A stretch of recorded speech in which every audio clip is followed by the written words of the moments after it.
Chapter 74 End of Ravana. There was wailing in every house in Lanka. In Ravana's breast, grief, shame, and anger seethed like a raging sea. He had so far sent his commanders and men in detachments, and brave as they were, they had been destroyed in detail. This had been the result of overweening confidence in his invincibility and contempt for the enemy, most of whom fought with no better weapons than sticks and stones. But repeated reverses had brought him no wisdom. He had not even disputed the passage of the sea, but allowed the enemy a lodgment in his island. But negligent and reckless as a general, he was brave and finally resolving to fight himself, and with his sole strength to destroy the foe, he set out. He had full faith in his prowess and in the efficacy of the boons he had secured, and he went forth with confidence, mounted on his divine chariot, which was drawn by 8 horses and filled with all manner of weapons, accompanied by a division of Rakshasa chariot warriors. As Ravana issued out of Lanka, the sun seemed obscured by an unpredicted eclipse, and foul birds and beasts of the night roared at large with weird, ill omened cries. But disregarding it all, Ravana drove out to battle accompanied by Virupaksha, Mahodara, and Mahaparsva. The mighty Rakshasa warriors who followed Ravana were mown down by a deadly flight of arrows and chunks of rocks, and presently Ravana found himself facing Lakshmana, who tried to oppose his further progress. Forcing his way past Lakshmana, Ravana precipitated himself against Rama with all the pent up fury of hatred and revenge, and strove to overwhelm him with a spate of arrows. Rama easily baffled these arrows with his own and struck Ravana repeatedly, without, however, being able to penetrate his armor. Thus they fought, these supreme bowmen, each bent on slaying the other and using increasingly potent missiles of secret power, while the gods in heaven looked on with marvel and admiration. Neither hero had met such another opponent before, and on both sides admiration was mingled with wrath. Rama pierced with his darts every limb of Ravana, and yet he did not fall. Then Lakshmana and Vibhishana together attacked Ravana. Furious with his brother and determined to kill him, Ravana flung at him a powerful weapon, but intercepted by a dart of Lakshmana, it broke into two and fell on the ground like a burning brand. Once again, Ravana aimed another mighty Shakti against Vibhishana. This too Lakshmana intercepted. Then Ravana hurled a Shakti at Lakshmana, crying, "Now you are dead." Under its impact, Lakshmana fell down unconscious on the ground. Not observing this, Rama went on keeping up his pressure against Ravana. While the battle raged between the two, the Vanara leaders took counsel and sent Hanuman once again to the hill of herbs to save the life of Lakshmana.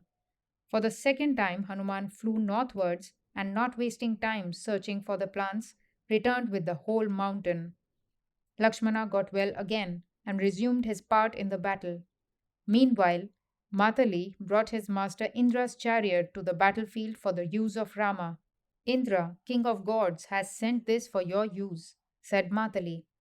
"Be pleased to ascend this chariot and destroy Ravana, the enemy of the gods." Rama bowed to the gods, circumambulated the divine chariot, and ascended it. Then followed a wonderful battle. Sorely wounded, Ravana fell unconscious, and noting this, his charioteer quietly took him out of the battlefield.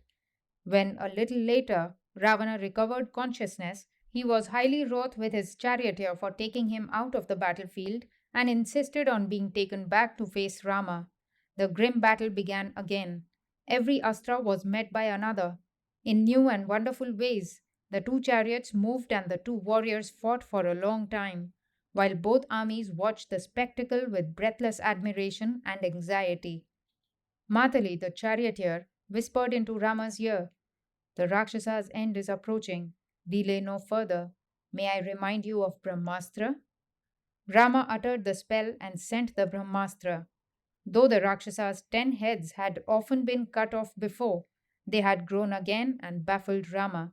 The Brahmastra, emitting flames, went towards Ravana and pierced his chest, where was enshrined the secret of his invincibility, and shattered it. Then the bow slipped from the Rakshasa's hand, and he fell down from the chariot and lay stretched on the battlefield. The gods blew their trumpets. Rama and his chariot were covered by a heap of flowers showered from the heavens. Lakshmana, Vibhishana, Jambavan, and other warriors surrounded Rama, lost in joy and adoration. When the first flush of triumph was over and Vibhishana looked at his brother's body, the natural call of blood and memories of boyhood days when Ravana and he had loved and played quite overwhelmed him, and he burst into lamentations over his lost brother. O warrior, he cried, O brother of heroic deeds, O scholar learned in all Shastras, O valiant and famous king of kings, your great arms are now sprawling helpless on the ground. Self willed and self deceived, surrounded by bad advisers, you would not heed my warning. The worst I feared has happened now. You reaped what you sowed, and you lie on the bare ground, O once mighty ruler of the Rakshasas. To Vibhishana thus lamenting, Rama spoke. Ravana fought like a true warrior and fell fighting like a hero. Death has washed his sins. It calls for no mourning. Ravana has entered heaven. Rama cleared all confusion from Vibhishana's mind and bade him do the funeral rites for his departed brother. Said Rama, "It is for you now, his brother, to do the rites. Death ends all enmity. I, his former foe, even I can rightly perform his obsequies. Your brother is my brother too, is he not?" The women of Ravana's palace came to the field to mourn. They led the queen Mandodari, who looked like the goddess of grief incarnate. The crowned queen and beloved wife of Ravana was in utter desolation. "Indra, king of gods, dared not face your anger," she cried. "The rishis and the Gandharvas, at the very sight of you, fled in fear in all directions. And now a mere man, a wanderer in the forest, has brought you down? I do not understand how this could have happened.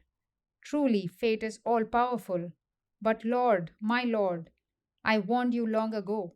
Did I not tell you that this Rama is no mere human being, but someone greater than Indra or Agni or Yama, whom you could not vanquish? This Rama is no other than Vishnu himself in human form, God without beginning, middle, or end. Even when we heard that he stood on the ground riding no car and slew your brother Khara in Janasthana, did I not say this? When Hanuman penetrated Lanka, the impenetrable fortress, and laid it waste, I knew the truth. I begged you not to incur their enmity, but you would not listen. Why did you cast lustful eyes on chaste Sita? This was the madness that drove you to your death. Was it not a heinous sin to carry her off when she was alone? Death in the form of Sita drew you to your end.